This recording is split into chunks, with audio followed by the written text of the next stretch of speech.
Qué gusto realmente, qué gusto que nos permitan estar con ustedes, compartir la noche de este domingo aquí a través de la tele. Y el saludo grande a nuestra apreciadísima, queridísima y admirada Mina. Se está recuperando, esperamos que estés con nosotros muy pronto. Para los que no me conozcan, soy Juan Carlos Vareiro, solemos estar en otros espacios compartiendo con la audiencia del canal. Y esta noche tenemos muchas novedades que compartir con ustedes, de hablar en este ambiente distendido, en este ambiente de buena compañía. La buena compañía que empieza con la música, que empieza con ustedes que están allí. Probablemente ya a estas horas en familia o tal vez estén juntando fuerzas solos para enfrentar el lunes que se viene, después de un fin de semana que nos tuvo con todo, con lluvia, con humedad, con algo de sol, en fin. Ya tenemos el gustazo de recibir a nuestro primer invitado. Estamos con el director del Instituto Nacional de Estadísticas, con Iván Ojeda, a quien ya le damos un caluroso apretón de manos porque estamos en casa. ¿Cómo estás, Iván? Iván, muy buenas noches, Juan Carlos. Un gusto saludarte a vos, a esa gran audiencia que siempre sigue este programa. Y también un deseo de pronta recuperación a la querida Mina. Sabemos, confiamos que así va a ser, Iván. Ahora, los números hablan solos, los números que nos sorprenden esta vez con los datos de del censo 2022. A vos te sorprendieron también, supongo, ¿no? Por supuesto que sí, son datos sorprendentes que resultan de un proceso científico como es el operativo del censo.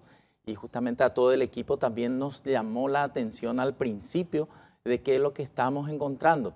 Pero al hacer las pruebas de consistencia y fuimos nuevamente al territorio y le preguntamos a la gente, Juan Carlos, si se censó o no se censó esa familia, el 94% de los hogares nos dijo que sí, evidentemente se habían censado.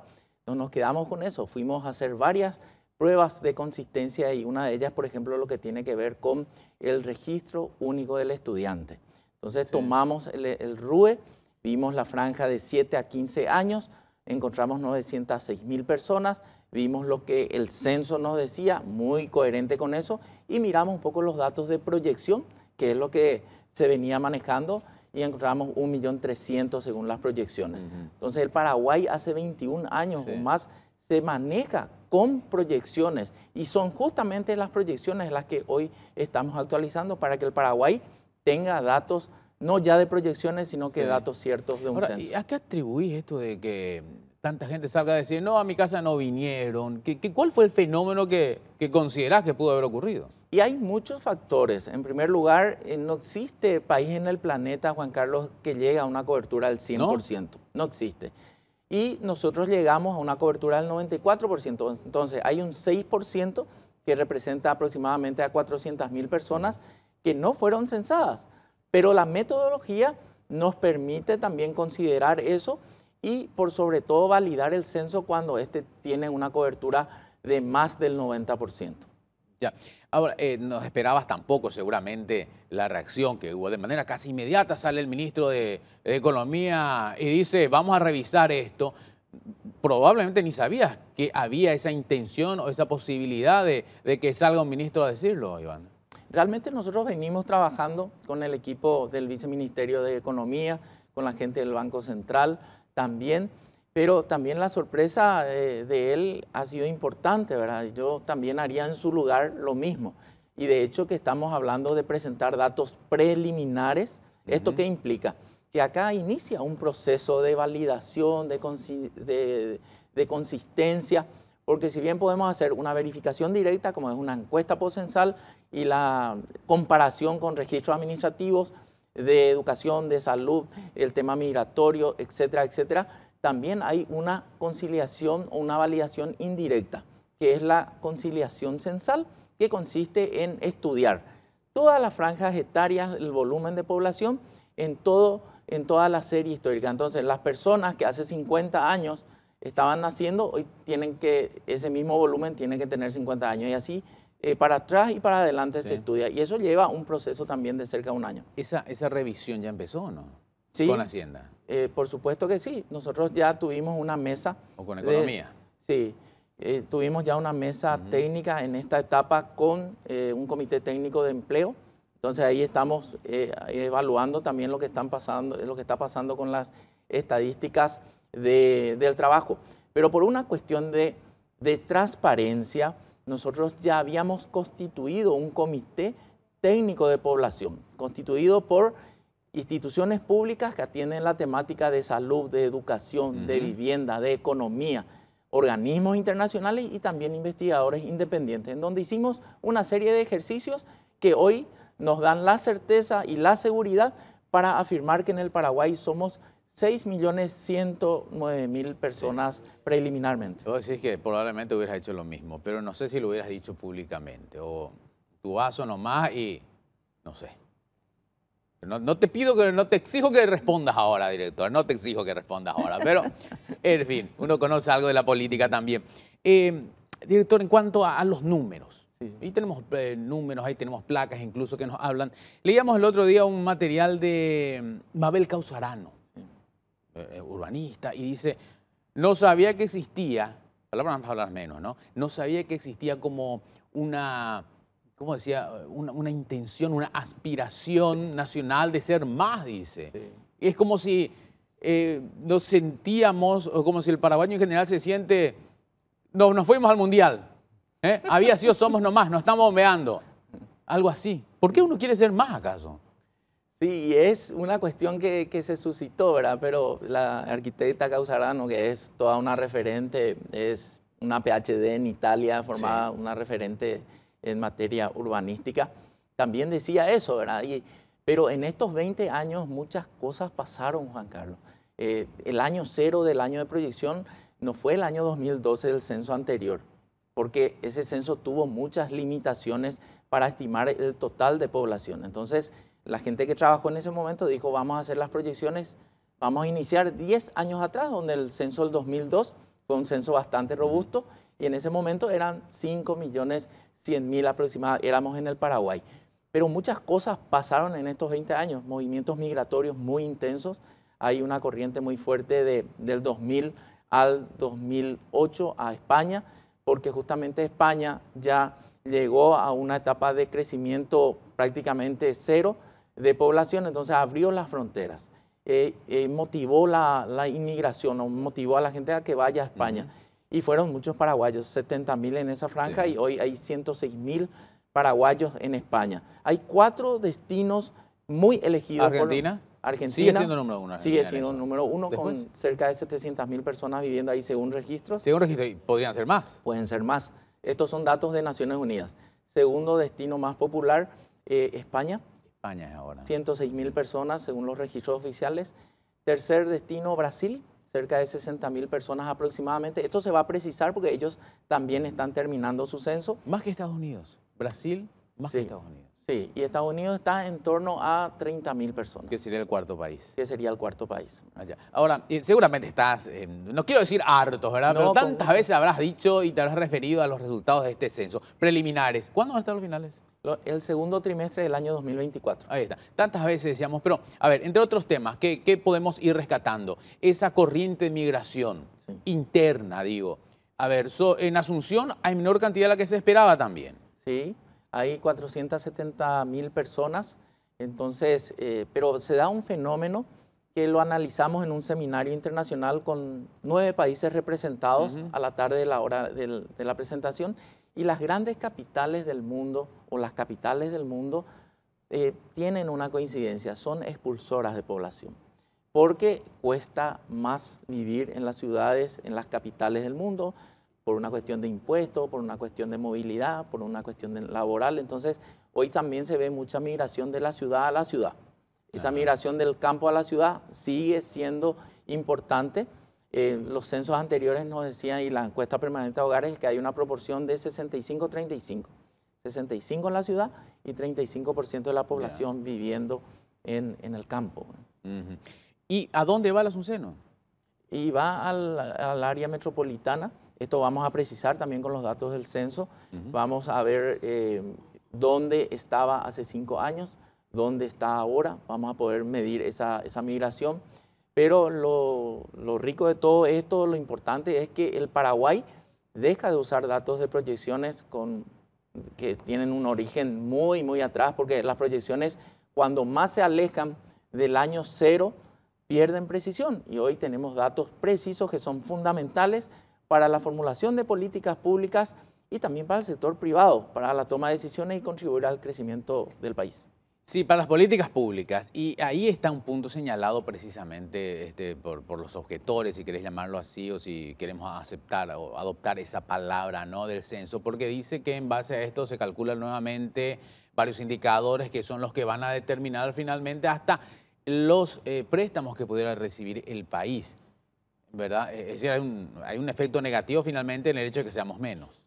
Sí, pueden darse vertientes positivas, negativas según lo que se analice. Por ejemplo, Salud Pública, cómo compraba vacunas.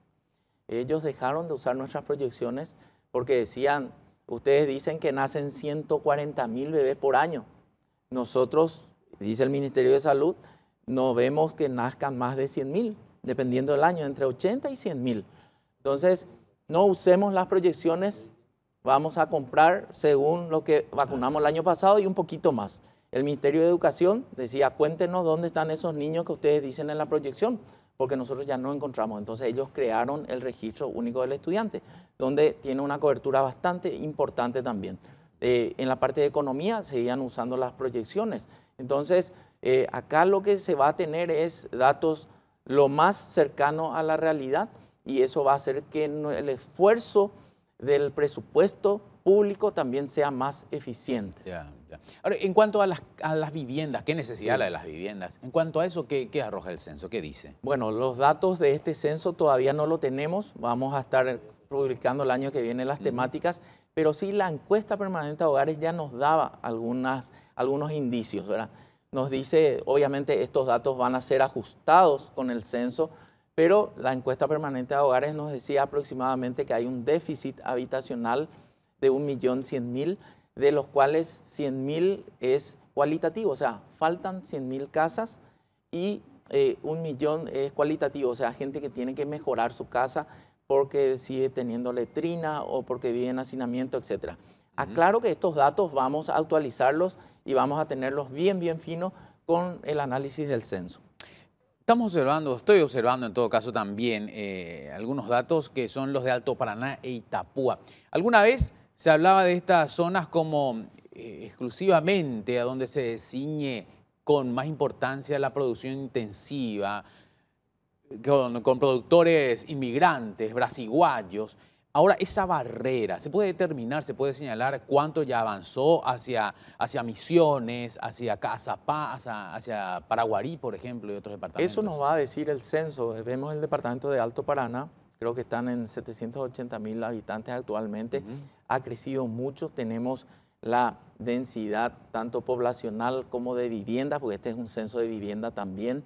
Vamos a poder ver la nacionalidad también de esas personas que están ocupando esos territorios y también a qué se dedica la gente, qué nivel de educación tiene. Entonces, con estos datos vamos a tener insumos, evidencia, como decía el presidente de la República, vamos a basar las políticas públicas en evidencia y vamos a territorializar también las políticas, porque si tenés el dato preciso, vas a poder focalizar. Hoy sabemos que el departamento más pobre, monetariamente hablando, es Cazapá, pero con el censo vas a poder saber qué distrito es el más pobre, inclusive qué área o qué barrio es más pobre. Entonces, los implementadores de planes y políticas públicas van a poder focalizar el esfuerzo. Este censo, con las cifras finales que da de 6.109.000 y un poco más, recordemos, es de habitantes del país, ni siquiera es para decir de paraguayos, ¿verdad? Totalmente. Es de habitantes. La fotografía, Juan Carlos, muy buena precisión. Es la fotografía, Juan Carlos, del 9 de noviembre del 2022, los que estaban en el país. Ajá. Hay cerca de una población registrada, puede que haya más inclusive de 853.000 personas en 4 destinos, en 4 países. Ajá. Hay más gente afuera, entonces los paraguayos obviamente somos muchos más, pero los que estuvimos el 9 de noviembre en el país somos aproximadamente 6.109.000. Datos preliminares. Puede cambiar un poco, pero no mucho Sí, ya. no, pero extranjeros incluye esa cifra, 6 millones y algo. Claro, claro. Sí, por eso, 6 millones de extranjeros que estaban ese día, que viven, que están radicados acá. Claro. ¿Es factible dar una cifra aproximada de paraguayos cuántos somos hoy día en el, no sé si en el mundo?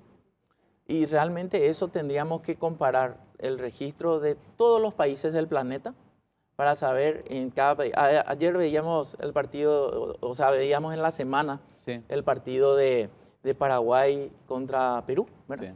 Sí. Y ahí hay una comunidad de casi 900 personas paraguayas. Ajá. Entonces, registradas, pueden que hayan más sin registro. Entonces tendríamos que hacer un mapeo del planeta, de los países, con las oficinas de estadística o con las cancillerías y saber cuántos somos en el mundo. Pero en el Paraguay hoy somos 6.109.000 y si tomamos los 4 destinos más populares o más elegidos por los paraguayos, decimos que hay cerca de 1 millón de personas en estos 4 países. Sí. Ahora, en cuanto a las franjas etarias, tanto se habló y tanto se valoró y tanto lamentamos cierto desperdicio cuando hay gente joven o que no tiene las condiciones propicias para su salud, para su educación, para su capacitación, que es otro paso a través de la educación.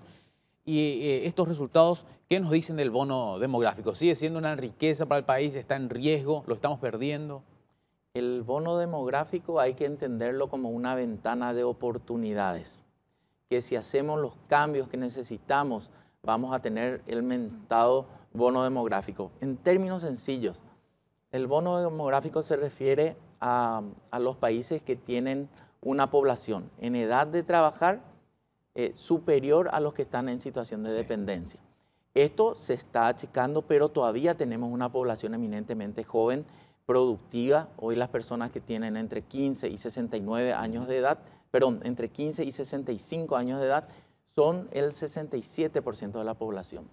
Por encima de 65 está el 9% de la población y por debajo de 14 años está el 24%. Pero ¿qué pasaba en 1950?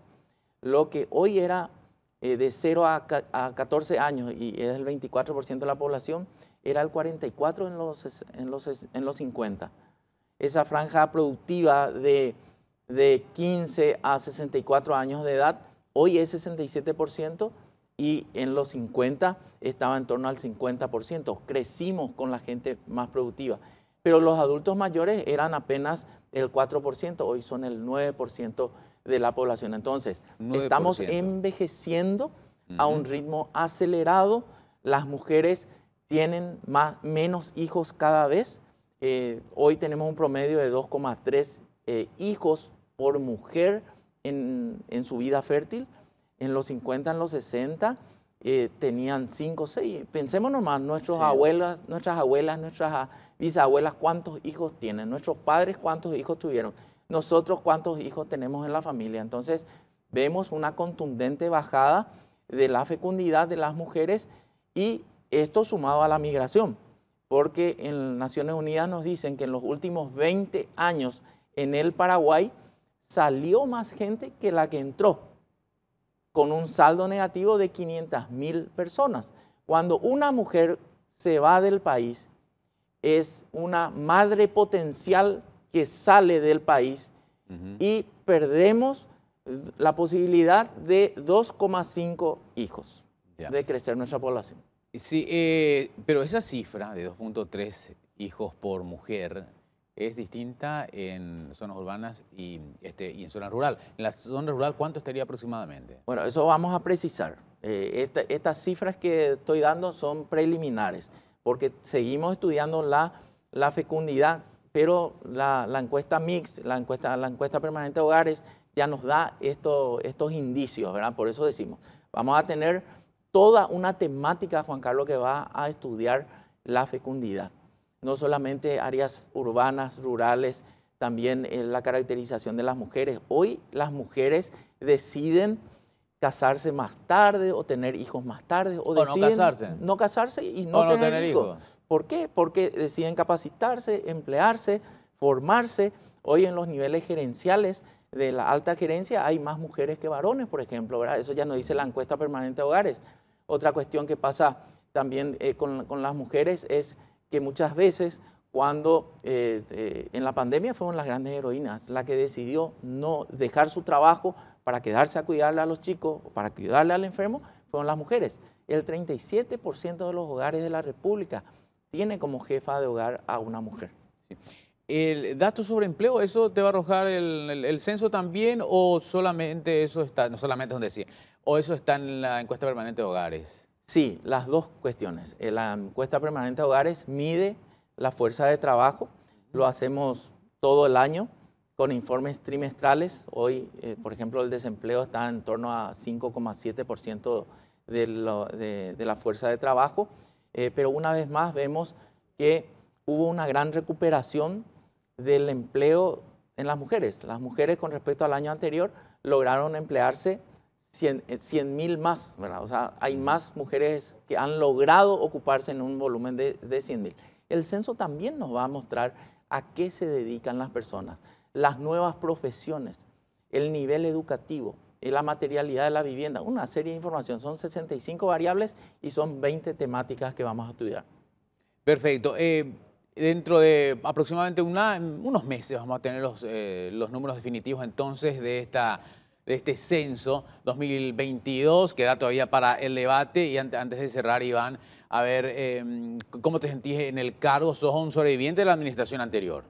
Sí, me siento muy fortalecido, realmente me siento muy fortalecido porque lo que nos mata fortalece, ¿verdad? Ajá. Entonces, si nos mata engorda. Si nos mata engorda. No, realmente tener una confirmación en el cargo con un decreto del presidente de la República es un compromiso demasiado grande y, por supuesto, con los principios deontológicos vamos a seguir trabajando con un gran equipo humano que tiene el INE, gente muy preparada, muy profesional. Así que la gente puede estar tranquila que vamos a siempre hablar con la verdad.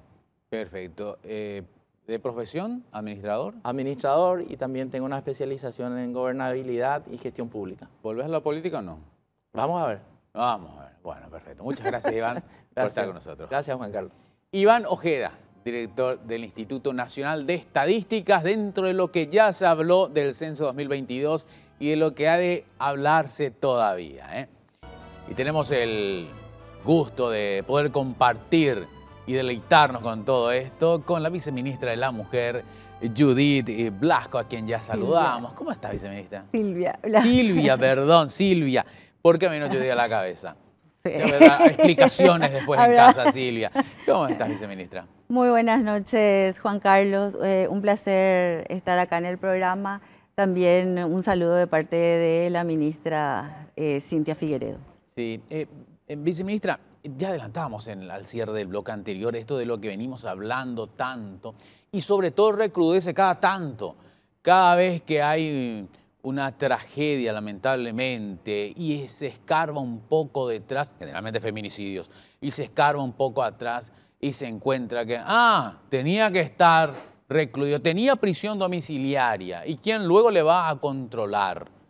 Y ahí otra vez nos acordamos de la ley del grillete, les decía en algún momento, tobillera electrónica, de cualquier manera se le llama, ¿verdad? Se puede decir grillete, tobillera o pulseras electrónicas, dependiendo de la empresa que contrate el sistema que lo va a utilizar. Así es. Tenemos un material que la producción preparó precisamente sobre la pulsera, el grillete o la tobillera electrónica que nos muestra el uso en otros países. A ver.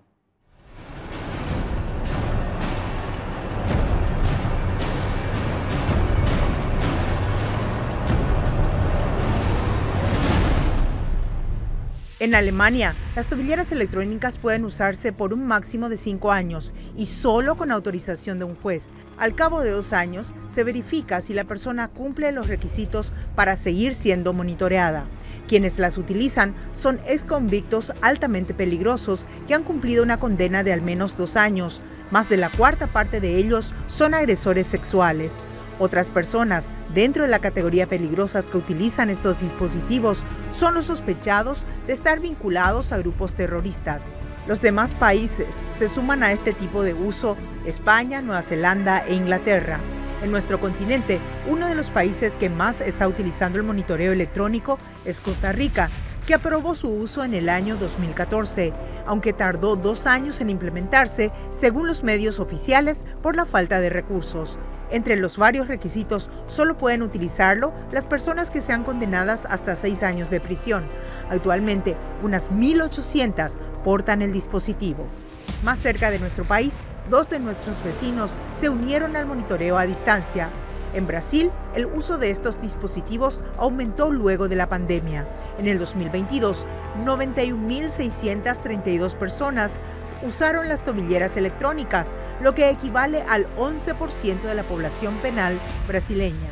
Por su parte, Argentina tiene activadas 1.203 tobilleras electrónicas. De acuerdo a la ley, estos dispositivos son colocados a personas procesadas o privadas de libertad con discapacidad, enfermos que necesitan recuperarse o enfermos terminales, y también se considera a mayores de 70 años y a embarazadas, así como a madres de niños de menos de 5 años. En los últimos tiempos se apunta para los casos de violencia de género. Bolivia comenzó la implementación del monitoreo a distancia en el 2020 para controlar que los infectados con COVID-19 permanezcan en aislamiento. Ahora, el Congreso boliviano espera se apruebe la utilización a fin de frenar los casos de feminicidio. Siguiendo en la región, Uruguay es otro país que adoptó el monitoreo a distancia. El programa opera desde el 2013 y se implementó de forma gradual hasta abarcar todo el territorio. Actualmente están en funcionamiento 1.300 dispositivos que básicamente apuntan a los casos de violencia doméstica. A esta lista se suma Chile, uno de los pioneros en la región en el uso de los grilletes electrónicos. Si bien la implementación ya data del 2013, recién desde el 2021 la ley especifica que los imputados por violencia doméstica puedan utilizar los artefactos. Ahora bien, existen estudios que demuestran que las tobilleras electrónicas lograron disminuir los feminicidios o bajar la cantidad de intentos de este tipo de crímenes. ¿Logró el sistema de monitoreo remoto salvar a las víctimas de sus agresores?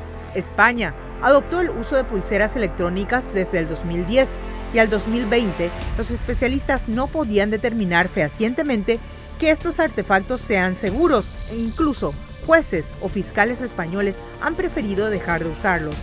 En Uruguay, un informe del Ministerio del Interior afirma que la aportación de las tobilleras disuade de los actos de violencia en el corto plazo, es decir, durante el tiempo de su utilización. Sin embargo, no logra el desistimiento en un porcentaje mayor comparado al no uso del dispositivo.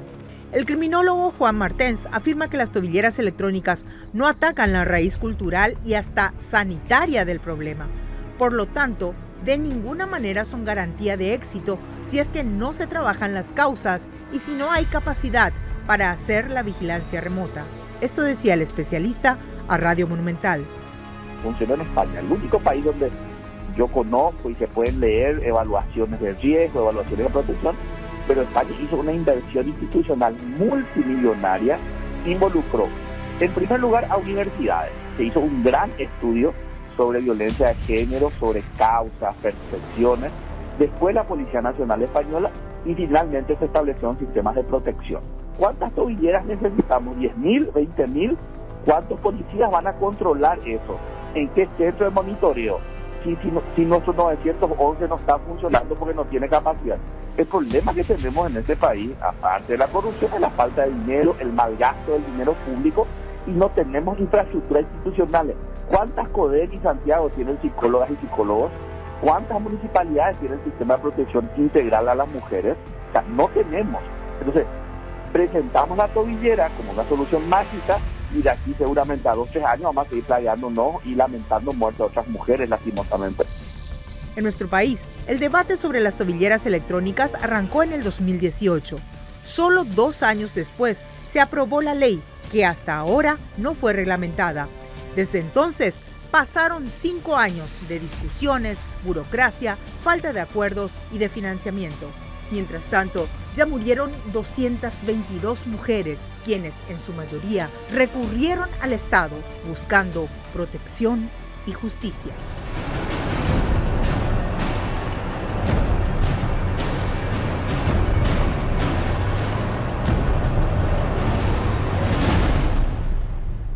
Excelente el material de nuestra compañera Mabel Díaz, en un pantallazo acerca de la implementación de las tobilleras electrónicas en el mundo y sobre todo, por lo que vemos, viceministra, todo el barrio ya tenía menos nuestra casa. A ver, en Brasil, Uruguay, Argentina, venimos muy retrasados con esta tecnología.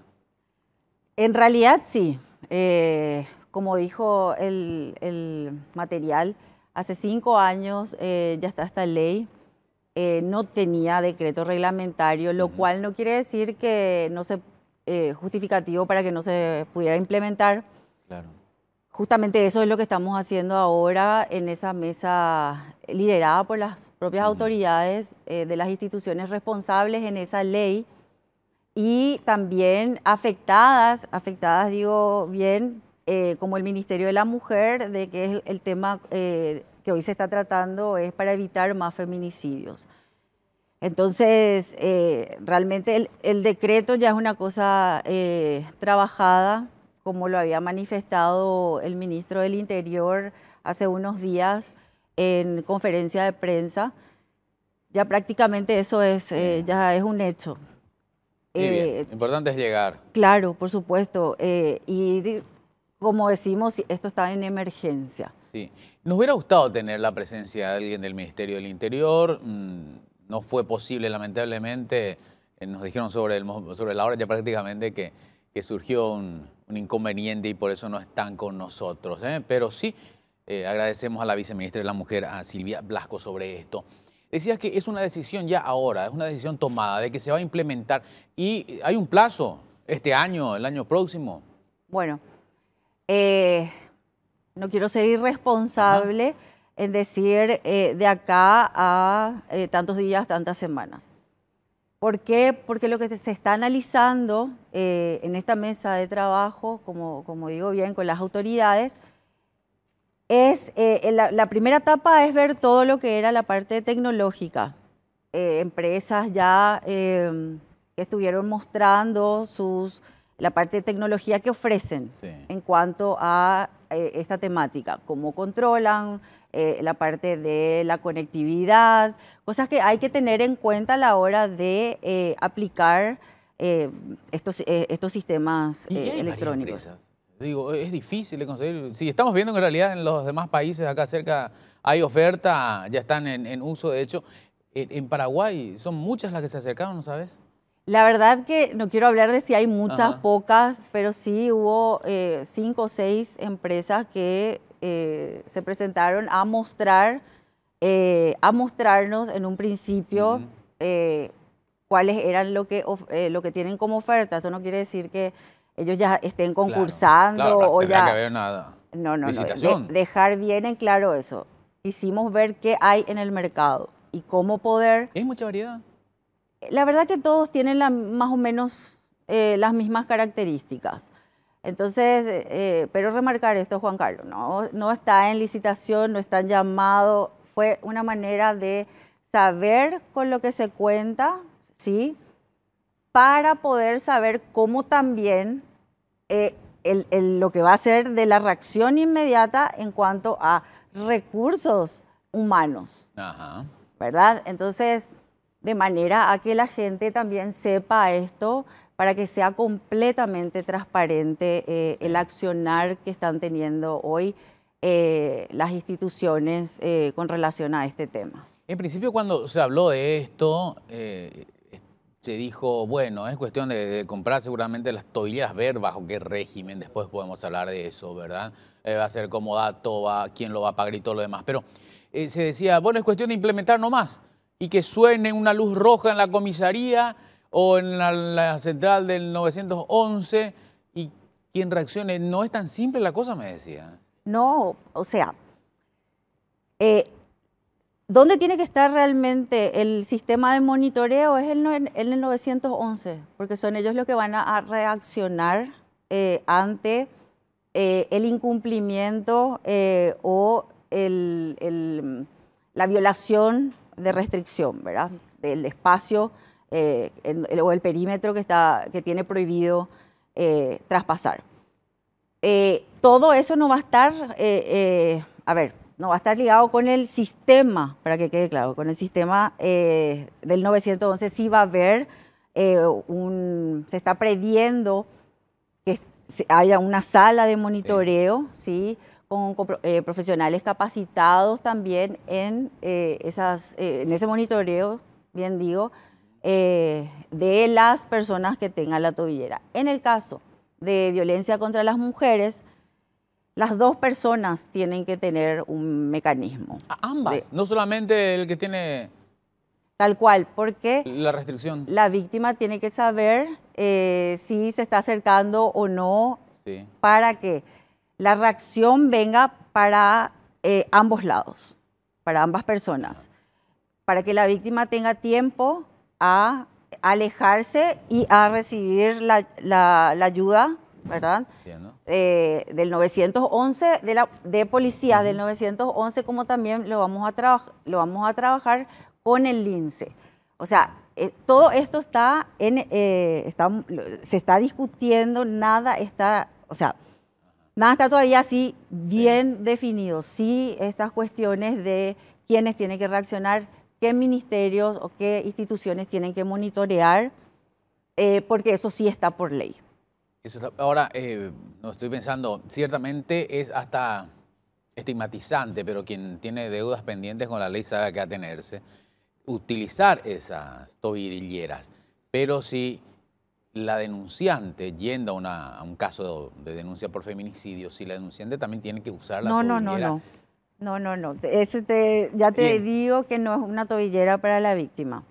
Entonces, puede ser los dos tienen que usar. Y los dos, no usar las tobilleras, sino los dos tienen que tener esos mecanismos de... Sí, ¿y qué puede ser para que use la No, víctima? la mujer va a tener, o dependiendo del que se elija, Okay. ¿verdad?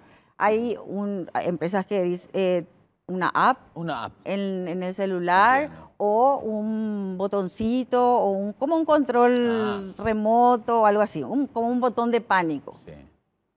No, una tobillera ni pero para eso la me víctima, sorprendía en no. realidad. Sí, Muy oportuno lo que estás aclarando, por cierto, ¿verdad? Bueno, las tobilleras, las que reiteramos, las que trajeron, se acercaron las representantes o proveedoras, las empresas estas, mostraron. ¿Tiene batería propia? ¿Cuánto dura la batería? Si se desconecta la batería, alegremente puede salir el sospechoso o no. Bueno, salir, ahí es otro tema de debate también. Si va a ser para las personas privadas de libertad, las que tienen una medida preventiva, porque la ley específicamente en el tema de violencia contra las mujeres dice que sean las personas que tengan prohibición de acercamiento, exclusión de hogar. Es un tema que si vamos a ponerle tobillera o cosas así a todos los agresores que tengan prohibición de acercamiento, yo creo que no va a dar abasto para empezar. De hecho, el inicio luego va a ser como un plan piloto. Sí. Así como lo manifestó el ministro del Interior, 100. Y eso vamos a ver cómo gradualmente estarán definiendo en la medida de la capacidad de patrulleras, de personal también, de la policía. Hay que ser realista, acá no podemos lanzar así en cantidad masiva cuando no va a haber respuesta. Entonces, todo eso se está analizando. De verdad, esto, como dijo en el material el profesional, no es la solución. Esto es una cuestión paliativa. Sí, podemos decir que nuestro país es geográficamente pequeño, pero es otra cosa si tiene que llegar a donde ocurran estas cuestiones, en lugares donde es prácticamente inaccesible por los caminos, por ejemplo, ¿no? Claro, y con relación, para completar la respuesta en cuanto a tu pregunta, todas las empresas tienen previstas, por ejemplo, el hecho de que quieran romper, ya se activa una alarma. Intentando violentar la tobillera. Así mismo, sí. Ajá. Se detecta eso, se activa una alarma en el centro de monitoreo, como también se activa una alarma en el sistema que tenga instalado, sea tobillera o sea la pulsera. Todas esas cuestiones también de una alerta de la batería. Hay empresas que las baterías duran 3 meses. O sea, hay una variedad ahí que la carga es fácil. Entonces, hay que ver realmente quién reúne las condiciones y el tema de la conectividad también. Decíamos qué pasa cuando la señal no llega. Hay un corte. Hay todo, también Corte hay respuesta por parte de las empresas con relación a que el corte de luz o la falta de señal no es impedimento. ¿Se usa internet para esa transmisión o no?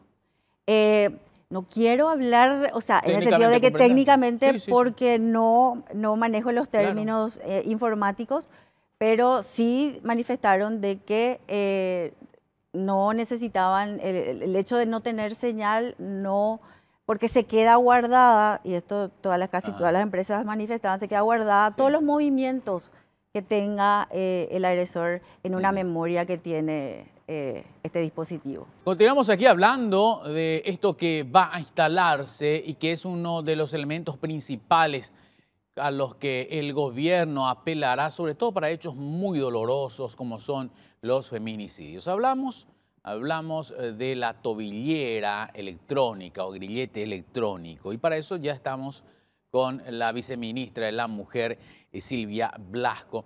Y en la anterior charla, viceministra, estamos enfocando un poco algunos conocimientos, y que respondiste muy bien, por cierto, ¿no? Técnicos de lo que se pretende de la tobillera, cómo funciona. Pero está el otro lado también, el factor humano. Tantas veces lo mencionaste y no te quise interrumpir allí porque estabas en el desarrollo de un tema y porque me parece que merece una pregunta aparte, que es los recursos humanos, ¿no? Es importante que reaccione personal que sabe tratar dentro de la policía o no sé, otras unidades a una situación de urgencia como puede presentarse para evitar un feminicidio. Claro, o sea, estar especializado en la reacción inmediata cuando estamos hablando de la tobillera. Pero yo incluso quiero hablar del antes. Sí. Cuando la mujer va a hacer una denuncia, sea la comisaría, sea juzgado de paz, sea la solicitud a la Defensoría, al Ministerio de la Defensa Pública, tiene que estar personal especializado en el tema. Porque la toma de denuncia en las comisarías es importantísimo. El cómo te atiende el personal policial es lo que determina si la mujer vuelve o no a denunciar. Si el policía o la persona o el personal policial que le recibe la denuncia le dice luego que no, que tiene que contar con cédula, que tiene que no vaya nomás porque usted le va a perdonar a su pareja. Aguantar por tus hijos, hablar nomás bien con tu marido cuando se... Entonces, por supuesto que tiene que haber personal especializado en el tema, como también en los juzgados y que de hecho hay y permanentemente se les está capacitando. ¿Hay todavía debilidades? Claro que sí, no podemos tapar la realidad. Entonces, es remarcar que tiene que haber personal especializado en los lugares. Sí, bueno, y los casos de feminicidio, porque en realidad esto sirve no solamente para casos de feminicidio. Estamos hablando probablemente, a no ser que me corrija, me hables de un tercer caso, pero lo primero que se visualiza a raíz de los recientes hechos es el de los feminicidios, órdenes de exclusión, ¿verdad? Para que el denunciado por violencia familiar no se acerque a la víctima. También se tendrá que dar para casos de arresto domiciliario, ¿verdad? Sean por otras causas. Claro. Esa es otra materia. Claro, el juzgado es el que está encargado de dar esas medidas cautelares de carácter urgente, como ser lo que disponga el juez o la jueza. Es, como dice la ley 1600, prohibición de acercamiento, puede ser exclusión del agresor de la vivienda, la no portación de armas o de estupefacientes, también el de reintegro de la víctima a su hogar, porque sabemos bien que en muchas ocasiones la víctima sale de su casa para ir a hacer la denuncia, porque después necesita otras medidas de protección, como por ejemplo los albergues con los que cuenta el Ministerio de la Mujer. Entonces, por supuesto que nosotras no, ante el riesgo, la valoración de riesgo que realizaron ya las profesionales del Servicio de Atención a la Mujer, SEDAMUR, ya le decimos no vayas a la casa, ya ella ingresa al albergue. Entonces después le acompañamos a todo lo que es este proceso judicial de hacer la denuncia y de solicitar al juez el reintegro de ella, pero la exclusión del agresor, como la prohibición de acercamiento. ¿Cuántos casos de feminicidio ya hay este año? Este año vamos ya por los 26 casos. Esos son los casos confirmados, digamos. ¿Hay algunos pendientes todavía, casos sin cerrar? Los confirmados. Los confirmados.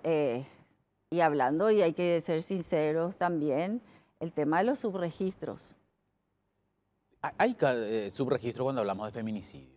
Claro. Otra cosa es violencia familiar, que nunca se llega a contar, pero de feminicidio, ¿qué disfrazado de qué? Sí, siempre se sabe si hay un fallecido o no. Claro, pero, a ver, no siempre se denuncia o hay que ver, porque siempre decimos, si acá en Asunción, sí, capital, cruzando nomás calle Última, ya hay debilidades mucho más de las que hay en la capital. Imagínate cómo pueden estar procediendo o actuando, sí, o también informando. Esta semana, viceministra, se comunicó con nuestro departamento de prensa, una mujer denunció el caso, ¿no? Y no fue el primero. Y dice que cuando hizo la denuncia, primero le establecen una consulta psicológica para dentro de unos meses. Por ese protocolo hay que revisar y cambiar también. ¿Por qué estamos de día hasta perdiendo tiempo en estas cosas cuando la situación es mucho más grave y apremiante? Y además tenemos que estar fijándonos en el potencial o en el ya agresor y no en la víctima en esos términos. Y hay que aclarar también para que la gente sepa qué institución hace qué cosa. El Ministerio de la Mujer lo que hace es brindar todos los servicios de contención psicológica, orientación legal, acompañamiento en los casos que lo requieran a los juzgados de paz, juicios orales, acompañamos. Entonces, eso es lo que tiene, ofrecemos albergue, eso es lo que tiene que ver con el Ministerio de la Mujer. Juzgado de paz enmarcado en la ley 1600, ¿sí? Da todas estas medidas cautelares a la víctima. Esa es área civil. Después estamos hablando del área penal, fiscalía. Fiscalía tiene sus tiempos de investigación, ¿verdad? Vos vas a escuchar que muchas mujeres dicen, yo quiero, hace la denuncia y dice, yo quiero que mañana, ahora mismo ya se vaya preso. No es, o sea, el proceso penal no es así. Tiene que pasar, tiene que haber elementos probatorios, tiene que investigar para poder llegar a una posible imputación. Yo quiero aclarar que soy psicóloga, no abogada, pero tienen otros procesos. La atención psicológica es forense, la que tiene el Ministerio Público. Es para tener un elemento para ver, para llevar o no eso a juicio oral. Pero el Ministerio de la Mujer brinda terapia psicológica de manera gratuita para que las víctimas vayan. Eso no implica que ellas quieran hacer o no quieran hacer una denuncia. Nosotras no le decimos de que tiene que tener una denuncia para que ella pueda acudir a nuestro servicio. A lo mejor necesita empoderarse para poder hacer la denuncia. Sí, seguro que sí. Entonces, para eso está el Ministerio de la Mujer. Ajá. Pero, digamos, mientras tanto, mientras sigue su curso, la causa penal, mientras se logra que finalmente el agresor, si efectivamente lo es, ¿no? Vaya a la cárcel, mientras el respaldo le da la Secretaría de la Mujer, el Ministerio de la Mujer. El respaldo de lo que es las medidas, como estábamos diciendo, las medidas cautelares la da el juzgado. Nosotras podemos acompañarle en el proceso de que ella siga su terapia, de ver si se cumplen sus medidas cautelares, pero nos tienen que avisar, o sea, para que podamos ver, por ejemplo, para orientarle y decirle, tenés que ir a denunciar otra vez si es que se acercó. Porque dicen, yo tengo una medida, las víctimas dicen, yo tengo la medida, pero igual se acerca. Y de repente hay que entender también dos cosas. Una cuestión es la desinformación, de que no saben que tienen que denunciar de vuelta, porque eso es un desacato a la autoridad. Si ya hay una resolución, una orden judicial, y si es violada, entonces es un desacato. Y otra cuestión es entender también que acá estamos hablando de violencia contra las mujeres, en donde existe el ciclo de violencia. Ese ciclo de violencia es lo que hace que la mujer tarde 10 años, 5, 20 años en hacer la denuncia. ¿Por qué? Porque no inició con violencia esa relación. ¿Cómo empieza? Inició de forma maravillosa, con todo ese proceso de luna de miel. Pero hay, como dicen ahora, hay red flag, hay banderas rojas hoy día. Hoy que sí, puede identificarse. Exacto, y eso quiero remarcar.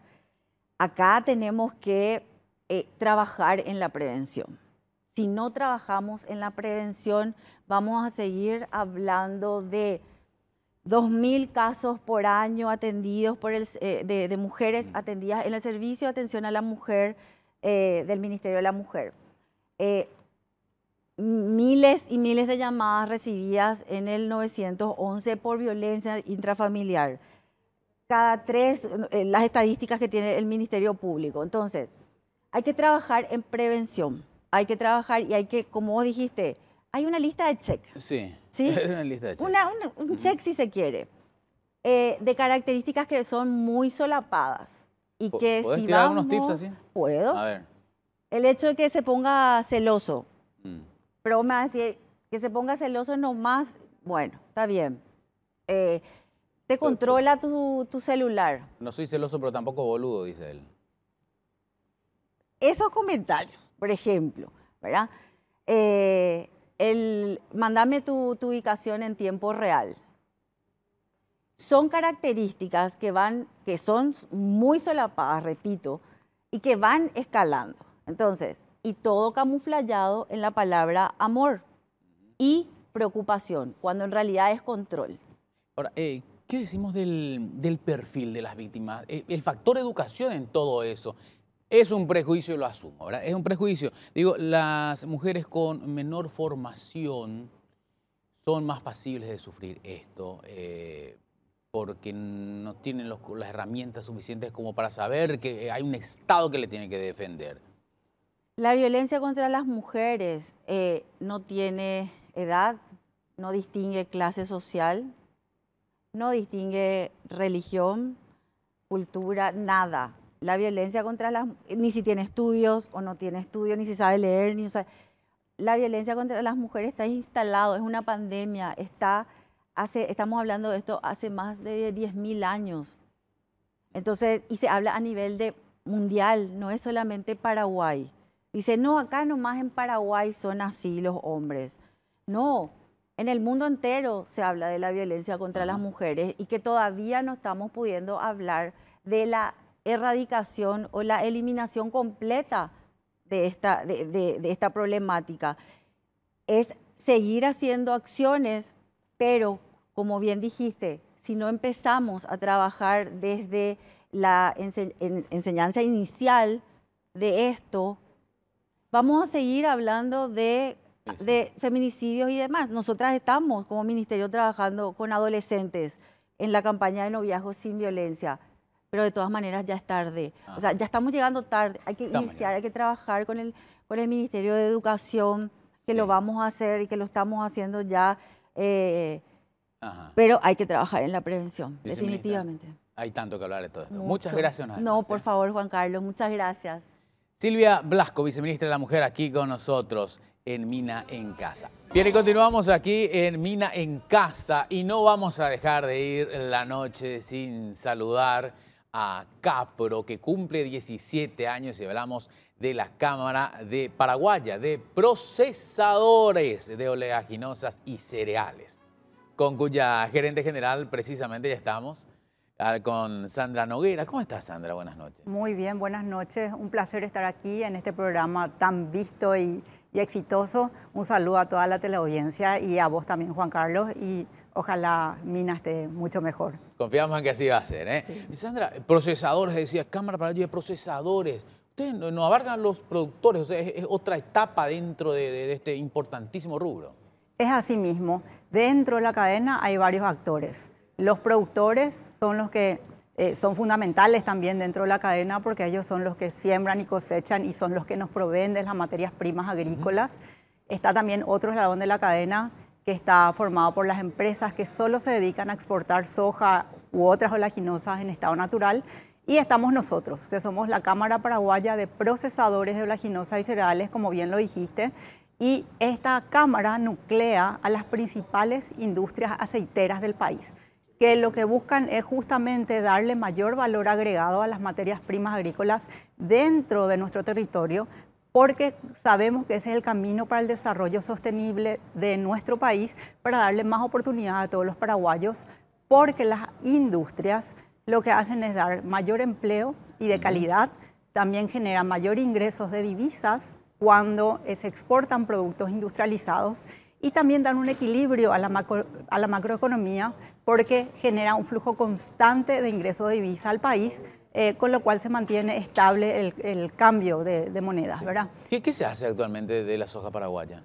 Se hace harina y aceite y tenemos también el otro producto de cascarilla. La harina se utiliza para balanceados, es utilizada por las industrias avícola, porcina y también del aceite crudo deshumado se puede hacer biocombustibles. El presidente de la República dijo que quería convertir al país en capital del biocombustible. Bueno, nosotros seríamos sus proveedores naturales de ese aceite crudo deshumado y también nosotros hacemos también aceites comestibles o refinados, ¿verdad? Margarinas, vegetales y grasas, ¿verdad? ¿Y qué porcentaje de la producción se industrializa y qué porcentaje se exporta así en bruto? Cabe resaltar que las industrias aceiteras de acá hicieron las mayores inversiones en términos de inversión extranjera directa de los últimos 10 años. Con esas inversiones en el 2013 se dio un salto en la capacidad de procesamiento de 1.500.000 toneladas de la producción a 4.500.000 toneladas. Sin embargo, años atrás, esa capacidad de procesamiento, esa capacidad instalada, se redujo a 4.200.000 toneladas porque justamente lo que decimos desde Capro es que faltan políticas públicas que hagan más competitivo industrializar dentro del país que exportar en estado natural. Entonces, ahora se está procesando en promedio en los últimos años solo el 33% de la producción teniendo una capacidad instalada mayor, con lo cual tenemos una capacidad ociosa de más de 1 millón de toneladas. El país está perdiendo la oportunidad de darle más valor agregado a sus materias primas agrícolas. De 3 granos de soja, 1 lo industrializás y 2 lo vendés como commodity finalmente, ¿verdad? Como soja en estado natural, sí. Soja en estado natural. Y dentro de esa industrialización de la manufactura, ¿cuánto se consume acá o todo va al exterior? La mayor parte se exporta. Y justamente si nosotros podemos avanzar en la cadena de valor, si vienen otras industrias y se fortalecen, como esas industrias que te mencioné, la industria avícola, porcina, estas nuevas inversiones en biocombustible, creemos que justamente nuestra producción se va a quedar mayormente también aquí en Paraguay para ser aprovechada por esas otras industrias. Ahora, ¿qué prestigio está ganando la soja industrializada, los productos manufacturados de la industria paraguaya? La que más quiere nuestra soja es la Argentina. ¿Sí? De hecho, el 90% de nuestra soja se va a Argentina y no es un dato menor. ¿Y por qué pasa esto? Porque en Argentina existe un régimen de admisión temporaria que les permite importar soja a los países de la región con beneficios o es más flexible para ellos, pero solo con fines de industrialización. Entonces, más del 90% de nuestra soja se va ahí y de hecho, en los últimos años, las industrias argentinas procesaron más soja paraguaya que las propias industrias paraguayas. Entonces, ahí es donde está el botón de alerta, ¿verdad? Donde decimos, ¿por qué en Paraguay no se queda mayor porcentaje de la soja que ya se produce y se da ese valor agregado dentro del país? Desde la Capro nosotros, las industrias asociadas a Capro generan actualmente más de 8.800 puestos de trabajo, 2.200 en forma directa en las fábricas y el resto justamente tienen que ver con empresas de mantenimiento, todo lo que es logística, etcétera, ¿verdad? Entonces, uno se pregunta, ¿por qué el gobierno no adopta esas políticas públicas? ¿Y cuáles podrían ser? ¿Qué se podría hacer para fomentar más la industria? No, nosotros tenemos varias ideas. Una de ellas, bueno, esta industria es una de las más golpeadas por el contrabando. Del total del consumo mensual, el 56% es de origen dudoso. Eso representa anualmente unos 168 millones de dólares de ingresos para ese sector ilegal. Y eso implica más o menos unos 15 millones de dólares que deja de percibir el gobierno en concepto de IVA. ¿Te imaginas si pudiese el gobierno destinar esos 15 millones por lo menos para sus planes y ejecutar de una manera mejor, ¿verdad? También nosotros proponemos una política pública concreta, es que a estas industrias se le dé el trato que merecen, porque actualmente somos las únicas industrias que no somos consideradas como beneficiarias de la posibilidad de recuperar el IVA cuando nosotros exportamos productos industrializados. ¿Y por qué es importante que nos devuelvan el IVA? Porque ese diferencial nos va a permitir competir con las industrias de otros países que ponen y cuentan con políticas públicas que protegen a sus industrias. Entonces, para de cierta manera poder competir con esas industrias, creemos que ese es un mecanismo, la evolución del IVA, también para diferenciarnos. ¿Hace la diferencia? Hace la diferencia, ¿por qué? Porque no solo competimos con las industrias de otros países donde tienen aranceles, que cuando vos vas a exportar a esos países el arancel es diferente a cero, te está hablando de un 4, 6, 10% dependiendo del destino.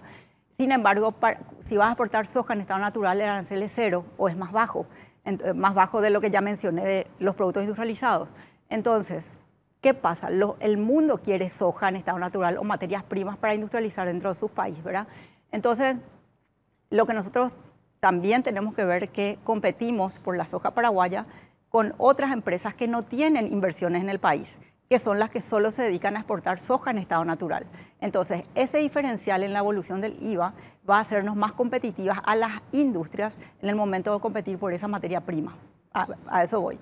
Después, también consideramos como una política pública necesaria poder tener también en Paraguay un régimen de admisión temporaria para poder importar soja bajo un régimen flexible, porque en este momento la reglamentación del Código Aduanero no está pensada para este tipo de bienes, porque tiene una exigencia que prevé que cuando vos importas soja en estado natural tenés que mantenerla separada de la soja que eventualmente compres localmente. Y eso en este sector implica hacer más inversiones en infraestructura y en logística, con lo cual nuevamente estamos viendo que es inviable la aplicación de ese régimen para nuestro sector desde el punto de vista económico. ¿Y qué razones habría para eso?